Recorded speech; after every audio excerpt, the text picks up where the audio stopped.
सात 6 एनसीईआरटी गणित प्रश्नावली है 7 भिन्न। आज की क्लास में इस प्रश्नावली की भूमिका मतलब सामान्य परिचय हम पढ़ेंगे। आज की यह क्लास आपको बहुत ही ध्यान से समझनी है, क्योंकि गणित में किसी भी प्रश्नावली के सवालों को हल करने से पहले यदि आपने उस प्रश्नावली की भूमिका अच्छी तरह से समझी है तो आप उस प्रश्नावली के सवालों को बहुत ही आसान तरीके से हल कर सकते हो। तो सबसे इम्पोर्टेंट गणित में भूमिका आप जरूर समझे, तो प्रश्नावली हल करने में किसी प्रकार की समस्या आपको नहीं होगी। तो देखो शुरू करते हैं भिन्न। देखो भिन्न क्या होता है, जब हम चीज़ों को बांटते हैं, जब हम चीज़ों को बराबर भागों में बांटते हैं और उनको गणितीय अंकों के द्वारा प्रदर्शित करते हैं, वो क्या होता है, भिन्न होता है। कैसे? जैसे मान लो मेरे पास ये एक रोटी है, ठीक है। अब इस रोटी को मैंने 2 बराबर भागों में बांट दिया, ठीक है। ये मैंने क्या किया, इसको 2 भागों में बांट दिया। तो ये जो प्रत्येक भाग है, ये देखो ये वाला जो भाग है वो क्या होगा 1/2, और ये वाला भाग भी क्या होगा 1/2। तो ये जो 1/2 आया वो आपकी क्या कहलाएगी, वो आपकी भिन्न कहलाएगी, जिसे अंग्रेजी में हम फ्रैक्शन कहते हैं। जब हम चीज़ों को एक पूर्ण को बराबर भागों में डिवाइड करते हैं, विभाजित करते हैं, तो वो वहाँ क्या बनती हैं, भिन्न बनती है। अब मान लो मैंने इस रोटी को इस प्रकार से 2 बराबर भागों में बांटा और फिर मैंने इसको और बांट दिया। तो देखो अब इसके कितने भाग हो गए, 4 भाग हो गए। 1 2 3 4 भाग हो गए ना। तो ये वाला जो भाग है वो क्या होगा 1/4। ये वाला भाग भी क्या होगा 1/4। ये वाला भाग भी क्या होगा 1/4। ये वाला भाग भी क्या होगा 1/4। तो ये क्या कहलाएगी, भिन्न कहलाएगी। अब बेटा जो ये भिन्न है, इसमें ऊपर वाला जो अंक है वो तो हंस कहलाता है। क्या कहलाता है, हंस। हंस क्यों? क्योंकि हंस आकाश में उड़ता है, ऊपर रहता है, इसलिए ये हंस कहलाएगा। और नीचे वाला कहलाएगा हर। क्या कहलाएगा, हर। अब नीचे वाला हर क्यों, हर किसान का हल जो जमीन में चलता है, नीचे चलता है ना, इसलिए नीचे वाला क्या कहलाएगा, हर कहलाएगा। और ऊपर वाला क्या कहलाता है, हंस कहलाता है। समझ में आ गई बात? तो भिन्न क्या होगी, जब हम किसी वस्तु को, किसी चीज को बराबर भागों में बांटते हैं तो उनसे क्या बनती है, भिन्न बनती है। अब मान लो मैंने इस रोटी को इस प्रकार से बांटता हूं, जैसे मैं ये 2 भाग कर दिए, ये 4 भाग कर दिए, और फिर मैंने ये 6 भाग कर दिए। देखो 1 2 3 4 5 6 भाग हो गए। अब प्रत्येक भाग क्या हो गया 1/6। ये भी क्या हो गया 1/6। ये भी क्या हो गया 1/6, क्योंकि मैंने इसको 6 बराबर भागों में बांट दिया। बराबर भागों में बटेगा तभी क्या बनेगा, भिन्न बनेगा। जैसे मान लो यहाँ पर ये कोई त्रिभुज है, अब इस त्रिभुज को मैं इस प्रकार से बांटता हूँ, तो क्या इनसे भिन्न बनेगी, क्या नहीं, क्योंकि बेटा ये वाला भाग और ये वाला भाग बराबर नहीं है। ये वाला भाग तो बड़ा है और ये वाला भाग छोटा है, तो यहाँ पर भिन्न नहीं बनेगी। भिन्न तभी बनेगी जब ये बराबर इक्वल पार्ट में बटेगा। अब जैसे इस त्रिभुज को मैं इस प्रकार से अगर डिवाइड करता हूँ, तो देखो यहाँ पर ये त्रिभुज है, अब मैंने इसके अंदर एक त्रिभुज और बना दिया ऐसे, ठीक है। अब मैंने देखो 1 2 3 4, ये कितने बराबर भागों में बट गया, 4 बराबर भागों में बट गया। तो प्रत्येक ये वाला जो भाग है वो 1/4 होगा, ये भी 1/4 होगा, ये भी 1/4 होगा, और ये भी 1/4 होगा, और ये 1/4 क्या कहलाएगी, आपके भिन्न कहलाएगी। क्या कहलाएगी, भिन्न। भिन्न में ऊपर वाला जो अंक है वो हंस कहलाता है, नीचे वाला जो अंक है वो क्या कहलाता है, हर कहलाता है। आपने स्कूल में भी देखा होगा, जब सर आपके टेस्ट लेते हैं और टेस्टों में नंबर किस प्रकार से आपको देते हैं। जैसे आपको 10 नंबर का टेस्ट हुआ, तो सर 10 में से आपके 8 नंबर आए तो उनको इस प्रकार से लिखा जाता है। तो 10 में से 8 नंबर मिले तो उनको भी किस रूप में लिखा जाता है, भिन्नों के रूप में लिखा जाता है। मतलब कुल में से आपको कितने नंबर प्राप्त हुए, 7 8 10 15, तो वो भी क्या कहलाती है बेटा, भिन्न कहलाती है। क्या कहलाती है, भिन्न। अब देखो आपकी जो प्रश्नावली है 7.1, उसमें आपको किस प्रकार से सवाल करें, जैसे इस प्रकार का एक चित्र दे दिया, ठीक है। अब इस चित्र में ये वाला भाग और ये वाला भाग कर दिया छायांकित। क्या कर दिया? छायांकित। अब आपसे पूछेगा ये जो चित्र है इसका कितना भिन्न छायांकित है। तो देखो इसमें टोटल कितने बराबर हिस्से हैं? 1 2 3 4। कितने? 4। अब 4 में से छायांकित कितने हैं जिस पर कलर हो रहा है? 2 है ना, तो इसकी भिन्न आ जाएगी 2/4। या इस प्रकार से मान लो कोई भी आपको ये आयत दे दिया, ठीक है। अब इस आयत को उसने बराबर पार्ट में डिवाइड कर दिया, ठीक है, और इस पार्ट को उसने क्या कर दिया? छायांकित कर दिया। तो अब आपसे पूछेगा कि दी हुई आकृति में छायांकित भाग के लिए भिन्न लिखिए। तो देखो इसमें टोटल कितने भाग हैं? 1 2 3 4। तो ये नीचे 4 आ जाएगा। अब इसका कितना भाग छायांकित है? 1। तो ये 1 आ जाएगा। तो भिन्न क्या बनेगी? 1/4 भाग इसका क्या है? छायांकित है। मतलब 4 भाग में से 1 भाग क्या है? छायांकित है। इस प्रकार से मान लो एक ये वाला है, ठीक है, और इसको इस प्रकार से बराबर भागों में बांटा गया है, ठीक है, और इसमें क्या किया गया है? छायांकित किया गया है, ठीक है। अब बताना है आपको कि इस आकृति में कितना भिन्न छायांकित है, मतलब इसका कितना भाग छायांकित है। तो देखो पहले 1 2 3 4 5 6 7 8, टोटल कितने हैं? 8। उसमें से कितने छायांकित हैं? 1 2 3, ये 3 छायांकित है। तो आ जाएगा 3/8 भाग इस आकृति का क्या है? छायांकित है। तो पहली जो प्रश्नावली है उसमें आपको इसी प्रकार से सवाल पूछे जाएंगे, या फिर यूं पूछ लिया जाए जैसे ये आकृति है, ठीक है। अब इस आकृति में आपको भिन्न दे दिया जाएगा 2/6, ठीक है, और आपसे कहा जाएगा कि इस आकृति के कितने भाग छायांकित हैं। तो देखो 1 2 3 4 5 6 टोटल भाग है। 6 में से 2 छायांकित हैं, ठीक है ना। तो आपको क्या करना पड़ेगा? कोई से भी 2 भाग क्या करने पड़ेंगे? आपको छायांकित करने पड़ेंगे। इस प्रकार से हमें छायांकित करने पड़ेंगे। या फिर जैसे मान लो कि ये आकृति दे दे, ठीक है, ये आकृति आपको दी हुई है और इसकी भिन्न भी दी हुई है 3/4। तो अब आपसे कहा है कि इसका कितने भाग छायांकित है। तो देखो 3/4 मतलब टोटल 4 भाग है, ठीक है, इसमें से 3 छायांकित है। तो फिर आपको क्या करना पड़ेगा? ये 3 को क्या करना पड़ेगा? छायांकित करना पड़ेगा। समझ में आ गई? भिन्न क्या होगी? जब कोई भी वस्तु को हम बराबर भागों में बांटते हैं और उनको लिखते हैं, वो क्या कहलाती हैं? भिन्न कहलाती हैं। भिन्न में जो ऊपर वाला अंक वो हंस कहलाता है, नीचे वाला जो अंक है वो क्या कहलाता है? हर कहलाता है। बात समझ में आ गई? तो ये हो गए आपके भिन्न। अब देखो अगला जो पॉइंट है, संख्या रेखा पर भिन्न। संख्या रेखा हमने पढ़ी है ना बेटा? भिन्न समझ में आ गया अच्छे से? तो अब देखो अगला जो पॉइंट है वो है संख्या रेखा पर भिन्न।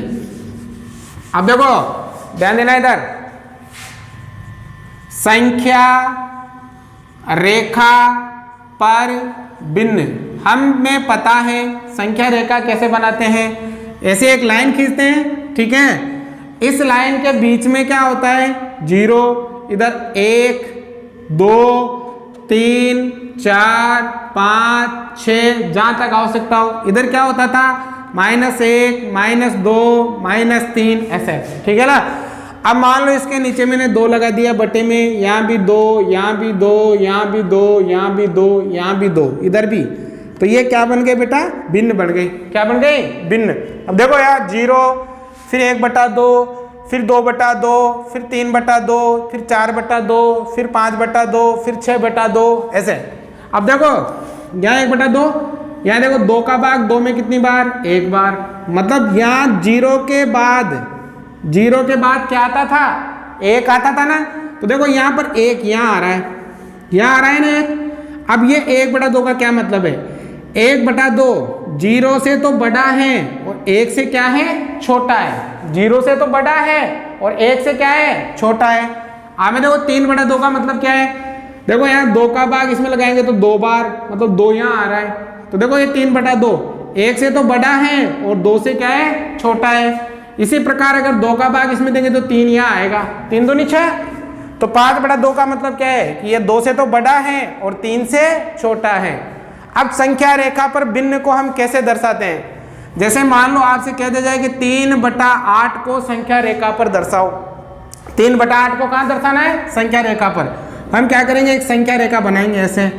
यहाँ होता है 0, इधर 1, फिर 2, फिर 3, फिर 4, फिर 5, ठीक है ऐसे। अब देखो यहाँ हमें देखना है किसके हर में कितना है। भिन्न के हर में 8 हैं, तो हम सबके बटे में कितना लगाएंगे? 8 लगाएंगे ऐसे।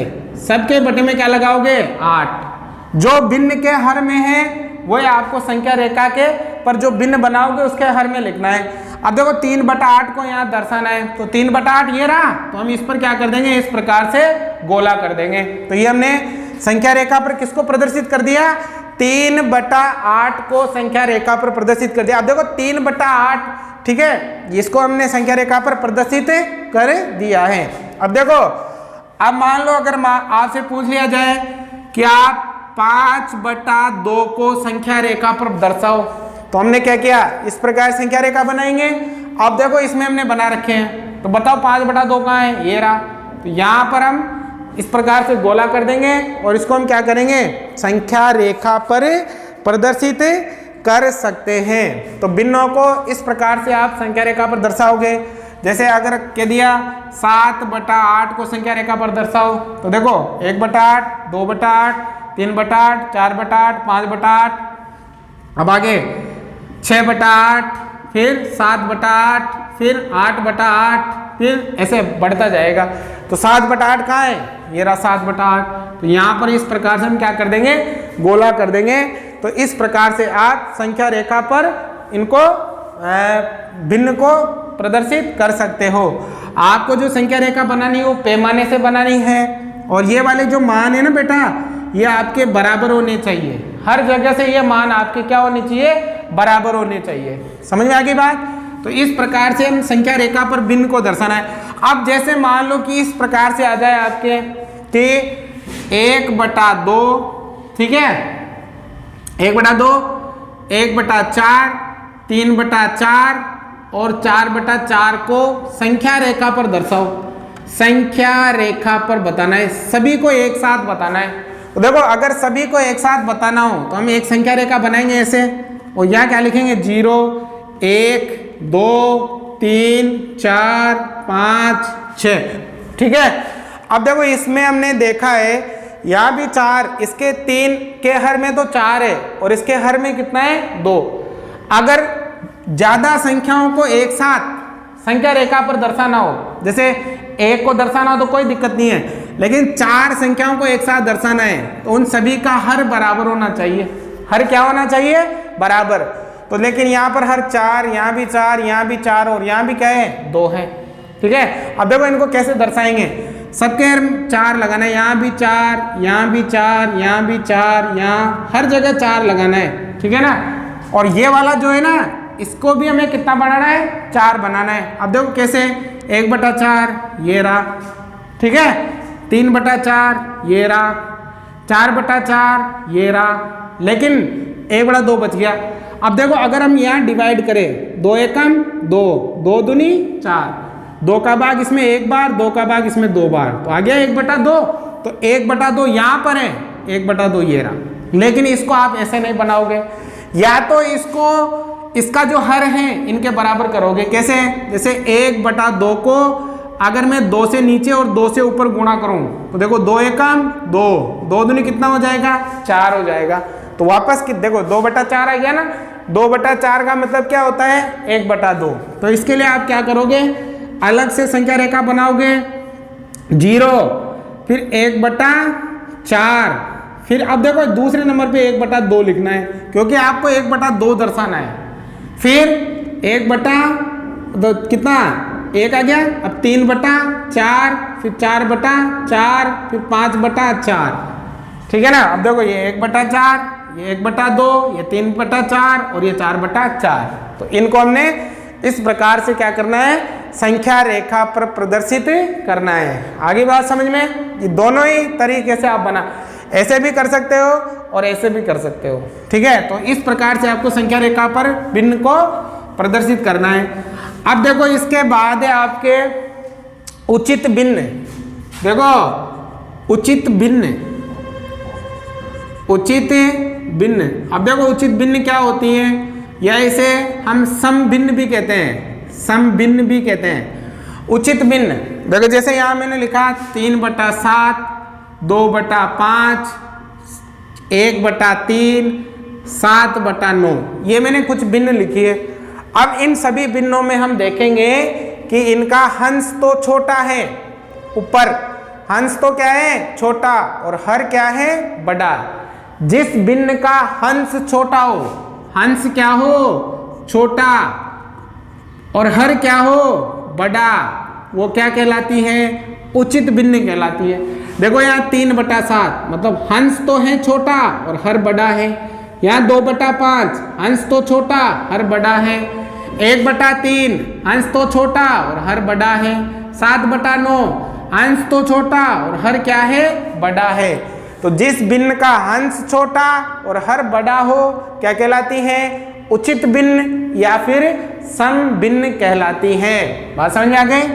अगली है आपके विषम भिन्न, या इसे अनुचित भिन्न भी कहते हैं, अनुचित भिन्न भी कहते हैं। ठीक है, अब देखो ये क्या होती है अनुचित भिन्न या विषम भिन्न। देखो मैं कुछ भिन्न लिखता हूँ, 7/3, 5/2, 3/1, 9/7, मैंने ये भिन्न लिखी। अब इनमें आप क्या देख रहे हो बेटा, यहाँ पर देखो हंस तो बड़ा है, हर छोटा है। हंस बड़ा, हर छोटा, हंस बड़ा, हर छोटा, हंस बड़ा और हर छोटा। मतलब इसका उल्टा हो गया, जिसका हंस तो क्या हो, बड़ा, और हर क्या हो, छोटा, हर क्या हो, छोटा, क्या कहलाती है, विषम भिन्न कहलाती है। समझ में आ गई बात। जिस भिन्न का हंस छोटा और हर बड़ा वो तो कहलाती है उचित भिन्न, और जिस भिन्न का हंस बड़ा और हर छोटा वो क्या कहलाती है, विषम भिन्न या अनुचित भिन्न कहलाती है। अब इसके बाद अगली है आपके मिश्रित भिन्न। अब देखो मिश्रित भिन्न क्या होती है, जिसमें एक तो पूर्ण संख्या हो, एक तो पूर्ण संख्या और एक उचित भिन्न, वो होती है मिश्र भिन्न। पूर्ण संख्या मतलब जैसे 2 एक पूर्ण संख्या है, और इसके बटे में अगर मैं ऐसे लगा दूं, इसके पास में 1/4, तो ये क्या बन गया, आपके मिश्रित भिन्न बन गई। ऐसे समझो कि एक रोटी तो पूरी है, एक रोटी तो हमारे पास पूरी है, और एक रोटी क्या है, हमारे पास आधी है। एक रोटी तो पूरी है और एक रोटी हमारे पास क्या है, आधी है। अब इसको हम कैसे लिखेंगे, एक तो ये पूरी, आधी को 1/2 लिखेंगे। तो ये हो गया 1 सही 1/2। ये क्या कहलाएगी, ये कहलाएगी मिश्रित भिन्न। मतलब एक तो पूर्ण है, एक तो क्या है, पूर्ण है, और एक क्या है, उचित भिन्न है। एक तो पूर्ण संख्या है और एक उचित भिन्न, दोनों मिलकर क्या बन जाती है, मिश्रित भिन्न बन जाती है। कैसे पढ़ेंगे, 1 सही 1/2, कैसे पढ़ेंगे, 2 सही 1/4। तो इस प्रकार से हमें इनको पढ़ना है। बात समझ में आ रही है, क्या समझाने का प्रयास कर रहा हूं। उचित, विषम और मिश्रित भिन्न आप लोगों ने अच्छी तरह से समझ ली है। अब अगली जो है आपके तुल्य भिन्न, समझ आ रही है बेटा। देखो अब आपके तुल्य भिन्न। देखो तुल्य भिन्न क्या होती है, तुल्य भिन्न। अब आपको कह दिया जाए कि 3/4 के तुल्य भिन्न ज्ञात करो। तुल्य का मतलब होता है इसी के समान होती है, इसी के तुल्य होती है। अब 3/4 का तुल्य भिन्न कैसे निकालते हैं, मैंने यहाँ ले लिया 3/4। अब हम क्या करते हैं, हंस व हर को किसी भी समान संख्या से गुणा कर देते हैं। जैसे मैंने हंस को भी 2 से गुणा कर दिया और हर को भी 2 से गुणा कर दिया। देखो क्या हो गया, 3 दूनी 6, 4 दूनी 8, तो क्या आ गया 6/8। अब ये 6/8 क्या है, 3/4 के तुल्य है। आप 2 से नहीं, किसी भी नंबर से उन्हें गुणा कर सकते हो।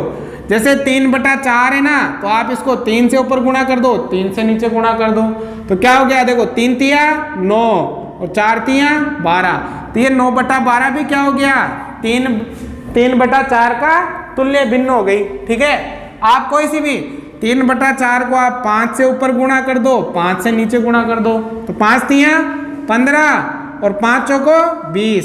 तो ये 15/20 क्या है, इस 3/4 की तुल्य भिन्न है। तो समझ में आ गया तुल्य भिन्न कैसे निकालेंगे। कोई सी भी भिन्न दे रखी है, उसके हंस व हर को समान संख्या से गुणा कर कर हम क्या निकालते हैं, तुल्य भिन्न निकालते हैं। अगला पॉइंट है आपके भिन्न का सरलतम रूप। सरलतम रूप, अब जो भिन्न होती है ना उसका सरलतम रूप कैसे, देखो अगर मान लो 24 बटा दे रखा है 14, ठीक है, इस भिन्न का सरलतम रूप निकालना है। सरलतम का मतलब होता है कि ये जहां तक कट रहे हो ना समान संख्या से, वहां तक इनको काटना है, और जो लास्ट में बचेगा, जो नहीं कटेगा, वो इसका क्या होगा, सरलतम रूप होगा। जैसे 24/14, अब दोनों में किस संख्या का भाग जाता है, 2 का भाग जाता है दोनों में, 2 का भाग इसमें, 2 एकम 2, 2 दूनी 4, 2 का भाग इसमें, 2 साते 14, तो आया 12/7। अब इन दोनों में किसी समान संख्या का भाग जाता है क्या, नहीं जाता है ना।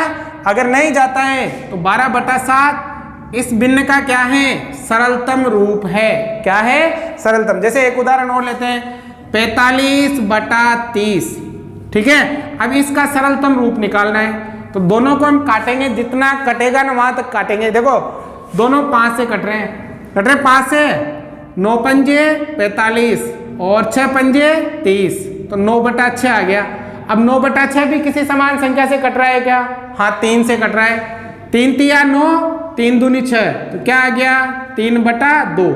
अब ये 3/2 किसी भी समान संख्या से नहीं कटेगा, इसका मतलब 45/30 का सरलतम रूप क्या है, 3/2 है। क्या है, 3/2। तो किसी भी भिन्न का अगर आपको सरलतम रूप ज्ञात करना हो तो आप क्या करोगे, आप उस भिन्न की कटिंग करोगे, जहां तक वो कटेगा वहां तक उसको काटोगे, और लास्ट में जो बचेगा वो उस भिन्न का क्या हो जाएगा, सरलतम रूप हो जाएगा। बात समझ में आ गई। तो ये हो गया आपके तुल्य भिन्न और भिन्न का सरलतम रूप। अगला पॉइंट है समान और असमान भिन्न। देखो आगे आपके क्या है, समान भिन्न, अब और दूसरा है असमान भिन्न। अब देखो समान भिन्न क्या होती है, जैसे मैं यहाँ लिखूँ 1/15, 2/15, 3/15, 4/15, ठीक है। और यहाँ मैं लिखता हूँ 7/27, 7/28, 7/29, ठीक है। फिर लिखता 7/30, ठीक है। ये मैंने लिखे हैं यहाँ पे। अब देखो समान भिन्न, जिस भिन्न का हर बराबर हो, देखो यहाँ हर 15, यहाँ भी 15, यहाँ भी 15 और यहाँ भी 15, जिस भिन्न का हर क्या हो, बराबर हो, वो क्या कहलाती है, समान भिन्न कहलाती है। जिस भिन्न का हर बराबर है वो समान भिन्न कहलाती है। असमान देखो यहाँ हंस बराबर है, यहाँ 7, यहाँ 7, यहाँ 7, यहाँ 7, तो जिस भिन्न का हंस बराबर हो वो क्या कहलाती है, असमान भिन्न कहलाती है। समझ में आ गया। समान भिन्न जिसका हर बराबर हो, असमान भिन्न जिसका हंस क्या हो, बराबर हो, वो क्या कहलाएगी, असमान भिन्न कहलाती है। समझ में आ गई बात। अब अगला पॉइंट है आपके भिन्नों की तुलना। भिन्नों की तुलना। अब देखो भिन्नों की तुलना हम कैसे करते हैं। भिन्नों की तुलना का मतलब कि कौन सा भिन्न बड़ा है और कौन सा भिन्न छोटा है, ये हम बताते हैं। तो भिन्नों की तुलना करने के लिए देखो इन दोनों में हम देखते हैं, अगर भिन्नों की तुलना करने में आपको ये ध्यान रखना है कि उनका हर हमेशा बराबर होना चाहिए। अगर हर बराबर है तो आप आसानी से बता सकते हो कि कौन सी भिन्न बड़ी है और कौन सी भिन्न छोटी है। जैसे यहाँ मान लो 7/3 और यहाँ आ गया 8/3। अब इन दोनों में आप बता, देखो हर बराबर है ना, तो जो हंस बड़ा होगा वही बड़ी होगी, मतलब 8/3 बड़ा है और ये छोटा है। आसानी से हमने बता दिया क्योंकि हर क्या है, दोनों का बराबर है। अगर हर बराबर नहीं है तो पहले हर बराबर करने पड़ेंगे और फिर आपको बताना पड़ेगा, ठीक है। अब जैसे इसमें अगर आपको बताना हो कि सबसे बड़ी भिन्न कौन सी है, तो सबसे बड़ी भिन्न क्या होगी? 4/15 होगी, क्योंकि देखो हर तो सबके बराबर है और हंस इसका सबसे बड़ा है, तो ये होगी। लेकिन असमान भिन्न में इसका उल्टा होता है। अब यहाँ बताना हो अगर आपको कि सबसे बड़ी भिन्न कौन सी है, तो इसमें सबसे बड़ी भिन्न होगी ये वाली 7/27। कैसे? अगर हंस बराबर हो तो जिसका हर सबसे छोटा है, जिसका हर सबसे छोटा है, सबसे छोटा इसका है ना, वो सबसे बड़ी भिन्न होती है असमान भिन्न में। और समान भिन्न में अगर हर बराबर है तो जिसका हंस सबसे बड़ा है वही क्या होगी? सबसे बड़ी भिन्न होगी।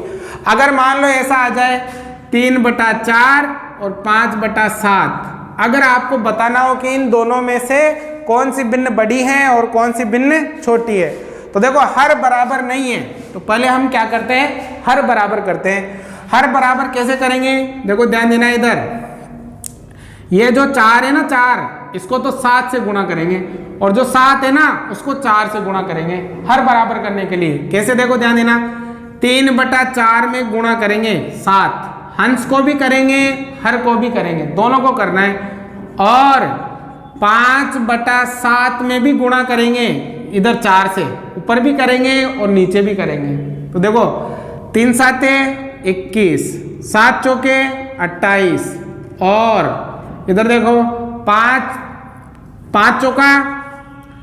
चौका 20 और 7 चौका 28। देखो हर बराबर हो गए। जैसे हर बराबर हुए, अब बताओ कौन सी भिन्न बड़ी है? इसका अंश बड़ा है ना बेटा, तो ये वाली बड़ी है और ये वाली छोटी है। ये चिन्ह लगाया मैंने, जिस तरफ ये मुंह खुला हुआ है वो बड़ी है और जिस तरफ ये मुंह बंद है वो क्या है? छोटी है। तो अगर आपको भिन्नों की तुलना करनी हो, कौन सी भिन्न बड़ी है और कौन सी भिन्न छोटी है, तो उनके हर हमें क्या करने पड़ेंगे? बराबर करने पड़ेंगे। बाद में जब हम प्रश्नावली के सवाल करेंगे तो ये सभी चीजें आपको आसानी से समझ में आ जाएगी। समझ में आएगी बात? अब अगला पॉइंट है भिन्नों का योग और व्यवकलन। भिन्नों को किस प्रकार से हम जोड़ते हैं और किस प्रकार से हम घटाते हैं, ये पढ़ेंगे, जोड़ना और घटाना। तो ये भी भिन्नों की तुलना करने जैसे ही है। देखो बेटा ये वाला है 3/4 और इसमें प्लस करना है 5/7। तो अगर आपको भिन्नों का जोड़ करना हो या बाकी करनी हो तो इसके जो हर है ना, हर वो हमेशा बराबर करने पड़ेंगे आपको, हर बराबर। अब हर बराबर करने के लिए क्या किया था? अभी सेम वही प्रोसेस, यहाँ 4 और यहाँ 7 है ना बेटा, अलग अलग है ना। अगर मान लो दोनों जगह सेम होते, यहाँ भी 4 और यहाँ भी 4, तो आसानी से जोड़ सकते हो। कैसे? हम नीचे लिखेंगे 4, दोनों बराबर है ना, लिख लिया, और ऊपर के 3 + 5, तो 3 और 5 हो गया 8/4। ये हमने आसानी से इसको जोड़ लिया। लेकिन अगर भिन्न बराबर नहीं है, जैसे यहाँ है आपके 4 और वहाँ है आपके 7, तो पहले हर बराबर करने पड़ेंगे। कैसे? 4 को तो 7 से गुणा और 7 को 4 से गुणा, 3/4, 7 से ऊपर 7 से नीचे, प्लस 5/7, 4 से ऊपर 4 से नीचे। अब देखो 7 तियाँ 21, 7 चौक 28, 5 चौक 20, 7 चौक 28, हर बराबर हो गए। तो ये 28 ले लिया हमने और दोनों 21 + 20, 20 में 21 जोड़ेंगे तो 41/28, ये इसका उत्तर आ जाएगा। तो है ना बहुत ही आसान। इस प्रकार से हमें जोड़ करना है। अब आपको बाकी कैसे करनी है वो भी समझ लो, घटाते कैसे है। जैसे यही ले लो, 3/4 में से माइनस करना है 5/7। अगर यहाँ पर हर बराबर होते, जैसे यहाँ भी 7 और यहाँ भी 7, तो आसानी से घटा सकते हो। कैसे? यहाँ मैंने ले लिया 7, ठीक है, ऊपर क्या 3 - 5। अब देखो 5 में से 3 माइनस है तो घटाना पड़ेगा, 5 में से 3 गए तो 2/7 और बड़ा माइनस का है तो यहाँ आ जाएगा माइनस, घटा लिया ना। लेकिन अगर हर बराबर नहीं है, जैसे यहाँ 4 है और यहाँ 7 है, तो पहले क्या करना पड़ेगा? हर बराबर करना पड़ेगा। जैसे 3/4, अब गुणा 7 से ऊपर 7 से नीचे, माइनस 5/7 गुणा 4 से ऊपर 4 से नीचे, जो इधर किए थे सेम। 7 तियाँ 21, 7 चौक 28, चारों पंजो 20, 7 चौक 28, हर बराबर हो गए ना, ये 28 ले लिया मैंने। अब घटाएंगे 21 माइनस 20, अब 21 में से 20 गया तो 1/28 का उत्तर आ जाएगा। तो इस प्रकार से हम क्या करेंगे, भिन्नों को घटाएंगे और भिन्नों को जोड़ेंगे। तो आपको ये ध्यान से समझने हैं, ठीक है। तो आज की क्लास में बस यही है आपके, तो ये आपको सभी ध्यान से समझने हैं। बाकी जब हम प्रश्नावली करेंगे तो उसमें आपको सभी अच्छी तरीके से समझ में आ जाएगा। उतारो पहले।